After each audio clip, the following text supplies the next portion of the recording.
안녕하세요. 헬렌쌤입니다. 여러분에게 책을 들고 오래간만에 찾아온 것 같은 느낌이 들어요. 대학 강의를 시작을 하고 나서 제 개인 유튜브를 찍는 게 참 쉽지 않아졌는데요. 그 사이에 제가 읽은 책 한 권이 있어서 여러분들에게 소개를 해드리려고 합니다. 네, 책은 다니엘서 강해라고 되어 있는데요. 인스타와 블로그에 이 내용을 좀 간략하게 올렸는데 오늘은 좀 더 자세하게 이 책을 나누고 싶습니다. 이 책의 저자는 여기 제목에 나와 있듯이 크리스토퍼 라이트라는 성서학자인데요. 아일랜드에서 선교사 아들로 태어났다라고 해요. 그리고 나서 나중에 영국 선교회에서 사제 서품을 받고 또 인도의 신학교에서도 일하시고 또 지금은 다문화 선교 사역을 위한 랭엄 파트너십 인터내셔널에서 사역을 하고 계시다라고 합니다. 저도 역시 성경 강해 책은 오래간만에 읽었어요. 예전에도 이런저런 성경 강해 책을 읽은 적이 있었지만 다니엘서 성경 강해 책은 처음인데요. 다니엘서 강해 책을 왜 안 읽었을까라고 제 스스로 생각을 해보니까 다니엘서는 좀 어려운 성경책? 이렇게 제 스스로 인식하고 있었던 것 같아요. 물론 어렸을 때는 다니엘서는 무엇보다 흥미진진한 이야기가 들어있는 성경책이었죠. 여러분도 잘 아시겠지만 1장부터 나오는 다니엘과 세 친구들의 이야기, 또 풀무불에 빠진 그 세 친구들, 또 나중에 사자굴에 빠진 다니엘. 그래서 주일학교를 다니면서 이 다니엘의 이야기는 빠짐없이 나왔던 이야기인데 나중에 성경 통독을 하게 되면서 보니까 이 다니엘서는 앞부분도 물론 중요하지만 뒷부분에 이 환상, 다니엘의 환상 내용이 굉장히 중요한 책이라는 걸 알게 됐고요. 또 다니엘서의 환상, 또 에스겔 환상, 또 요한계시록의 환상 이런 것들이 서로 연결되면서 하나의 그림을 그리고 있다는 걸 알게 됐어요. 성경에 나와 있는 모든 환상이 그렇지만 다니엘서의 환상도 참 이해하기 어려워서 그냥 이거는 빨리 읽고 지나가는 그런 책이라고만 생각을 했는데 저에게 기회가 와서 이렇게 다니엘서 강해를 읽게 됐는데 너무너무 저에게는 큰 감명을 주었던 책이었어요. 이 책은 영어 제목이 책 겉면에 쓰여 있는데요. Hearing the Message of Daniel. 그래서 다니엘로부터 듣는 메시지라고 할 수 있겠죠. 그리고 중요한 건 이 부제목인데요. Sustaining Faith in Today's World.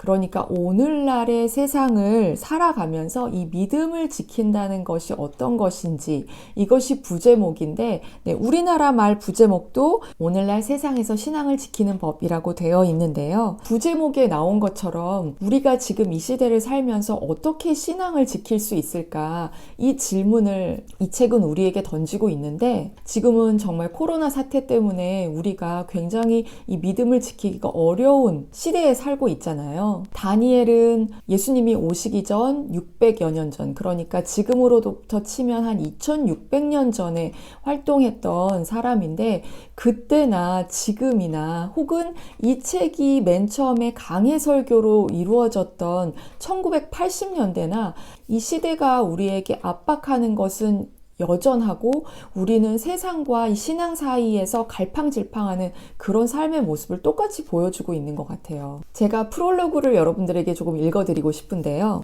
우리는 이 세상 안에서 살고 있지만 그 너머에 자리 잡고 있는 운명, 즉 죄와 악의 저주로부터 해방된 새로운 세상, 하나님이 의도하신 대로 우리가 정말로 집으로 삼을 수 있는 세상을 바라보며 살아간다. 신약에서는 이런 긴장을 날카롭게 부각하면서 사탄의 왕국이나 이 세상의 왕국들과 대조되며 갈등하는 하나님의 나라에 관해 이야기한다. 그리스도인은 이러한 1차적인 긴장을 유지하면서 살아가야 한다. 우리는 이 세상에 있지만 이 세상에 속해 있지 않다. 참 이 부분이 우리에게 굉장히 어려운 점이죠.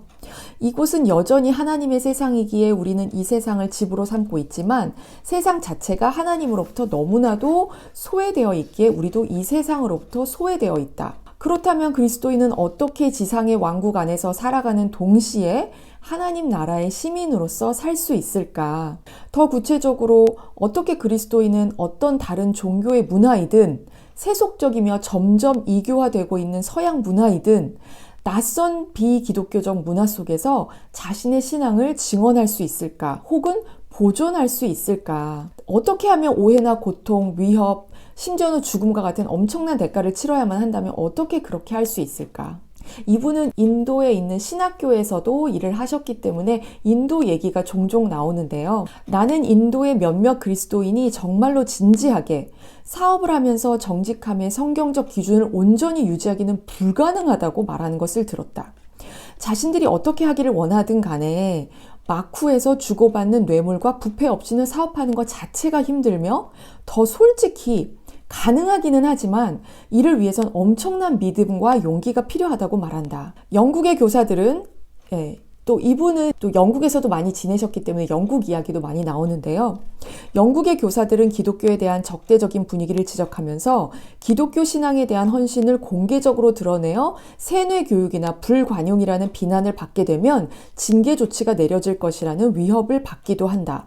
특히 성윤리 분야에서 모든 종류의 기독교적 헌신은 이제 불관용을 암시하는 것으로 여겨진다. 어떻게 보면 동성애를 찬성하지 않으면 허연한 사람이라고 여겨지는 것뿐만 아니라 실제적인 탄압이 이루어지는 일들이 세계 곳곳에서 벌어지고 있죠. 자, 이제 이런 문제는 새로운 것이 아니다. 그리스도인들은 네로가 그들을 사자 먹이로 내어줄 때부터 심지어 그 이전부터 이런 문제에 직면해 왔다.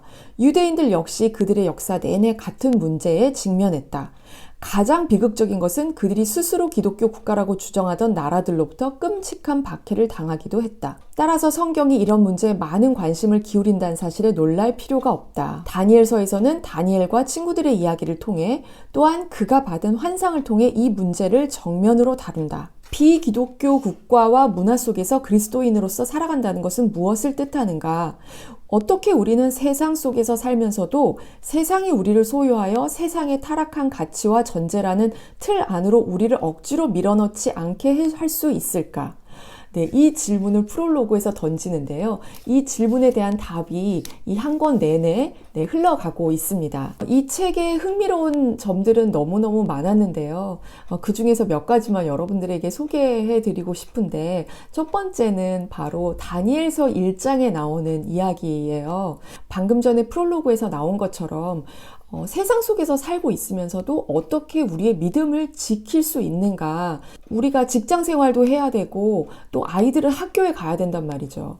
그러면은 분명히 세상 문화하고 떨어져서 살 수가 없어요. 또 지금처럼 코로나 사태 때문에 기독교에 대한 불신과 또 부정적인 인식이 굉장히 강해져가는 이 시대에서 우리는 어떻게 그리스도인으로서 우리의 믿음을 지키면서 살아갈 수 있을까라는 고민을 안 할 수가 없는데요. 여러분들 다니엘서 1장 내용으로 다시 돌아가 보면요. 다니엘과 그 친구들이 어렸을 때 바벨론으로 포로로 잡혀갔었죠. 그래서 어떻게 보면 뽑힌 아이들이 그 왕궁에서 특별한 교육을 받게 되는데 여러분들 잘 아시다시피 이들은 그 왕의 음식을 거부했고 채시로만 살게 해달라고 그 환관장에게 요청을 하게 됩니다. 그래서 열흘 동안 우리를 테스트해 봐달라고 이야기를 하죠. 근데 열흘 후에는 이들의 얼굴과 모든 것이 막 반짝반짝 빛났다. 너무 건강해졌다. 이런 이야기가 나오는데요. 저 역시 그래 그냥 대단한 아이들이었어. 믿음을 아주 잘 지킨 그런 훌륭한 아이들이었어. 이 정도만 생각을 했었는데요. 저자는 다니엘과 세 친구들이 그 바벨론 왕궁에 들어가서 무엇을 수용했고 무엇을 수용하지 않았는가를 구분해서 보게 해줍니다. 그러니까 다니엘은 분명히 그 왕의 음식을 거부했지만 사실 수용한 것도 많았다는 거예요. 일단은 그들의 교육을 받아들였다는 거예요. 이교도의 교육을 이들이 받았다는 거죠. 지금 우리나라로 생각을 해본다면 사실 실제 학교에서 창조론을 거의 배우지 못하죠. 그냥 진화론을 배우고 그 진화론이 진리인 것처럼 아이들은 배워요. 그래서 아이들이 그 가운데서 하나님에 대한 믿음과 혹은 성경 내용과 학교에서 배우는 내용을 잘 통합하지 못하고 어떻게 보면 창조론은 그냥 이야기 중에 하나 혹은 그냥 한 귀로 듣고 한 귀로 흘리는 것 정도로만 여기고 학교에서 배우는 이 진화론에 대해서는 아주 절대적으로 신뢰하면서 암기하면서 공부하게 된다는 거죠. 그런데 다니엘과 친구들도 똑같이 어떻게 보면은 그들이 용서할 수 없는 자기네 나라를 망하게 한 나라의 교육을 받았지만 그 교육을 받는 것은 받는 것이고 그들이 믿음을 지키는 건 지키는 것인 이 두 가지가 굉장히 잘 분별이 됐었다는 거예요. 또 하나 중요한 것은 이들은 바벨론식으로 이름이 지어지는 것을 수용했어요. 그래서 원래 이름이 다니엘과 하나니아와 미사엘과 아사랴인데요. 이들은 이름이 바뀌어져서 벨드사살과 사드락과 메삭과 아벳느고라는 이름으로 불려졌습니다. 그러니까 바벨론식으로까지 이름이 바뀌어지는 그것을 이들은 받아들였죠. 또 하나 이들이 받아들인 것은 이 이교도의 나라에서 일하는 것을 받아들였다는 거예요. 그러니까 이들이 그 교육을 잘 받은 다음에 이 네 사람은 모두 그 정부를 위해서 일을 하게 됩니다. 그리고 굉장히 오랫동안 일을 하죠. 어떻게 보면 바벨론이 무너지고 페르시아가 들어왔을 때도 그 페르시아를 위해서도 일을 하게 되는데요. 저는 이런 모든 내용을 읽으면서 뭐가 생각이 났냐면 일제강점기가 생각이 났어요. 그러니까 일본이 우리나라를 점령을 하고 굉장히 많은 피해를 입히고 우리나라 정치, 사회, 문화, 교육 정말 모든 것을 다 그들식으로 바꿔버렸잖아요. 그리고 그들은 정말 이름도 개명을 하게 만들었죠. 그러니까 이름을 바꾸게 만든다는 것은 사실 그렇게 단순한 문제가 아니라는 거예요. 우리의 정신세계를 다 그들 방식으로 바꾸려고 하는 어떤 상징적인 의미이기 때문에. 그런데 다니엘도 굉장히 비슷한 상황에 있었다는 거예요. 자기네들의 원수가 되는 나라에 가서 그들의 교육을 받고 그들의 이름으로 불려지고 그들을 위해 일하게 되는.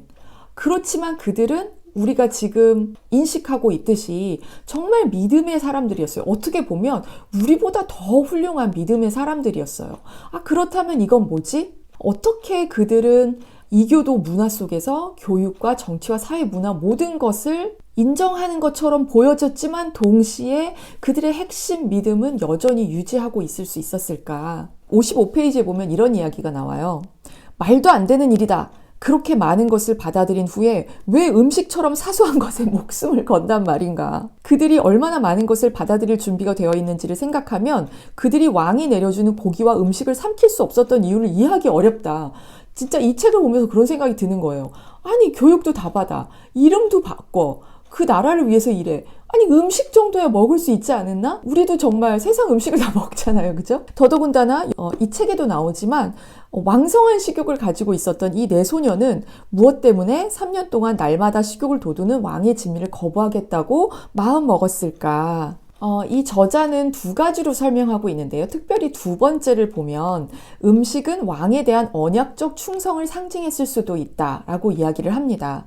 그러니까 음식이라고 하는 것이 그냥 먹고 배부르게 만드는 그런 차원이 문제가 아니라 정말 음식이라는 것을 통해서 왕에 대한 충성을 보여주고 혹은 음식을 거부함으로써 하나님께 대한 언약적 충성을 보여주는 이런 의미를 지니고 있었다는 거죠. 그러니까 그들의 교육을 받을 수도 있고 그렇지만 그들의 믿음을 저버린 것은 아니기 때문에 그리고 그들의 방식으로 이름이 바뀌어질 수도 있고 그렇지만 나의 정체성은 그대로인 거죠.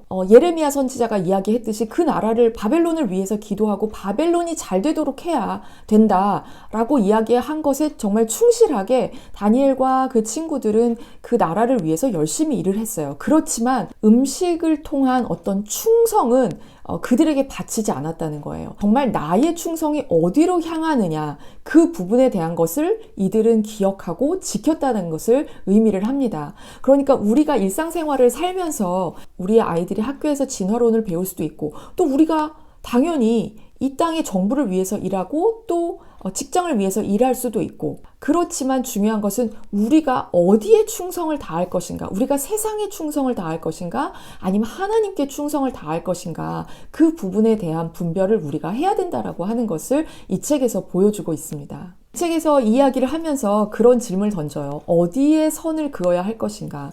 사실 문화가 시대마다 다르기 때문에 이 시대는 음식이었는데 우리에게는 그 선을 어디서 긋는가는 또 다른 문제일 것 같아요. 그리고 각자의 삶에서 저는 그 선이 어디에 그어지는가 또 조금 다른 문제일 것 같은데 여러분들은 여러분들의 삶을 들여다봤을 때 내 삶 속에서 보여지는 것이 정말 나는 어디에 충성을 다하고 있는가 나의 언약적 충성은 어디를 향하고 있는가 한번 생각을 해보시면 좋지 않을까라는 생각이 듭니다.